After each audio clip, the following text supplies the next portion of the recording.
Okay, here we go. Update 2 for today. Since I'm not fishing, might as well get through a bunch of these and get you guys all trained up for the upcoming Buoy 10 season. We're in full swing here, and your equipment is going to be really important. So let's jump right into it. First, rod, reel, line, your system, right? You're going to want anything from at least a 9-foot to a 10.5-foot long rod. What I personally do is run 9/6s off of the back 4 rods and then 10/6s off the front. If you're fishing 3 rods or 4 rods, I would probably get a 10.5-foot long rod to stick it out to the sides, just create more spread, help cover more water, and prevent tangles. Especially when those fish bite, because they will pull that gear right into the rod downstream of them or behind the boat from them. Okay, so this rod right here is a charity that I work with. Let's see if I can tuck it in there. It is Home with Heroes. That's a charity I work with. They take a lot of veterans and active duty military folks out fishing and hunting throughout the year, and these rods help go support them. So anytime that one of these rods gets purchased, it goes into the coffers for Home with Heroes, and then they in turn use that to get veterans and active duty folks out in the field and in the water as well. So that's a really cool program. And rods right now I think are $200 per, and for veterans or active duty you get all rods half price. So salmon rods only $100. Pretty cool program that they do. So again, 9-foot to 10.5. I run 9/6s, 10/6s off the top. And then for a reel, whatever reel that you personally like. This one here's a Daiwa Alexa 300. It holds plenty of 30-pound. Maximum Tuna Blue is what I use here, that monofilament. I really like it because it's high vis, but it's not that laser beam yellow going through the water. But you got to have a line counter reel just so that way you can be precise and you can duplicate, you can replicate the bites that you got. Instead of trying to do pulls and, oh yeah, I think it was at 13 pulls. Well, did I pull it all the way from the reel to the first eyelet, or did I do half pulls? This makes you precise. Very important. So, rod, reel, line, went through that. So again, the Maxima Tuna Blue, line counter, 9/6 to 10/6. From there, down to our terminal tackle, I have a little rubber bumper, and this is actually an insert from Fishfield. And these inserts are designed for putting inside your hoochie skirts. That way it flares them out, give them a larger profile. But I like it because it's rubber, and you're not going to be reeling this into your first eyelet. It's going to stop on that first eyelet. You're not going to break it. Our gear gets beat up pretty good down here. Next is a little slider here, and you can get the ones from Oregon Tackle. This one here is from VIP, and this one locks right into your swivel. So that way it helps prevent line twists, whether you're running triangle flashers or the 360 style. And then next is my bumper. This is 200-pound monofilament, and I use little sleeves that I crimp onto it, and it helps make this section. What this is just a stiff section of line to help keep your flasher away from your main line and your dropper, everything separated out.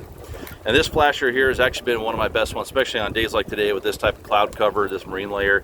This is Pawn Shop here, and it has been a killer for me so far this year out in the ocean as well as in the river. You know, last couple of years this one's been okay.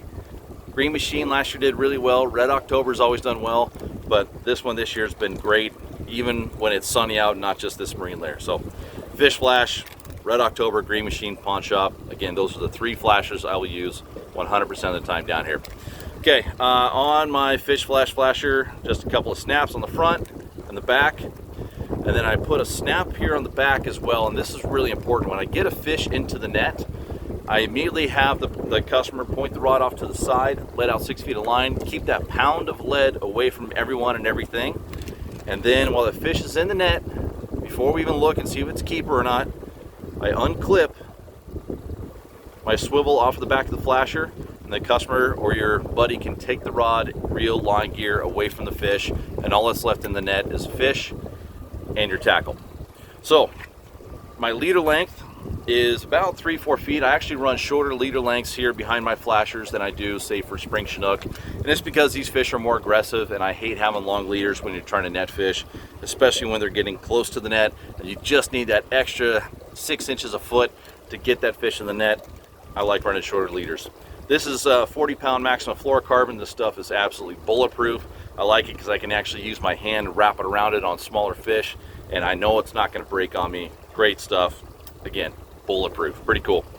And I use that running spinners, running anchovy rigs, herring rigs, or even these spin fish like this guy here.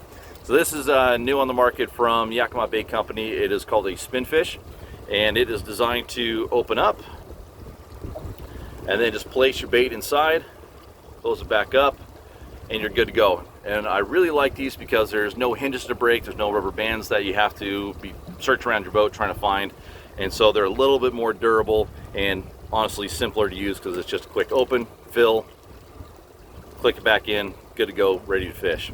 What I stuff these things with is, I always keep some in my boat here. Let me grab it out of my little bin. There we go. So I always keep a pack of this fish nip here in my boat, and the reason why is because it doesn't need to be refrigerated. You just throw it in the boat, real easy to use.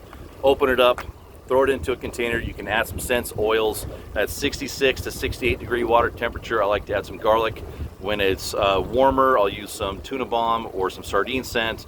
And when I'm out there in the ocean, I'll take some leftover bait and cut it up and put it into this as well. But you know, honestly, bait can get really expensive. It's $7 a pound, and you can go through a pound like that. I usually, if I'm only fishing bait, then I will run at least a pound of anchovies per person.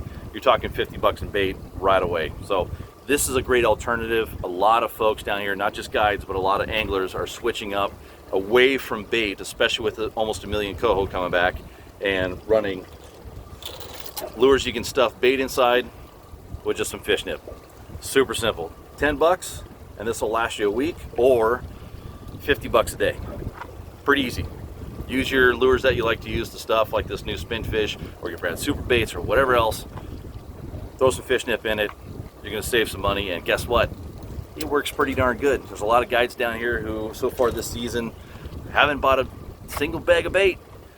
I don't have the guts to do it yet. I'm still running a lot of anchovies, but this does work for sure. So, quick recap. 9-foot to 10-foot 6 rod. I run 9.6 and 10.6. Line counter reel, very important. 30-pound monofilament main line, and I like using the monofilament because there's a little bit more give to it. You get a bigger fish next to the side of the boat. Or honestly, those coho that just go absolutely nuts at the side of the boat, it's nice having a little bit of that rubber band give of monofilament. So I'm running that 30-pound Maxima Tuna Blue because it has a nice stretch, and it's that blue color, not the bright yellow laser beam. And I can see it above the surface, but it kind of disappears a little bit once it gets down below, especially out there in the ocean. Terminal tackle, the bumper, the slider, down to your short section of 200-pound monofilament, down to your flasher, about 3 foot a leader, down to your bait or lure. There you go. There's your typical rig. And down here, you're going to want to use anywhere from 12 ounces to 20 ounces of lead. Bigger tides, bigger leads, smaller tides, smaller leads. All right, on to the next tech tip. Thanks, guys. Here we go.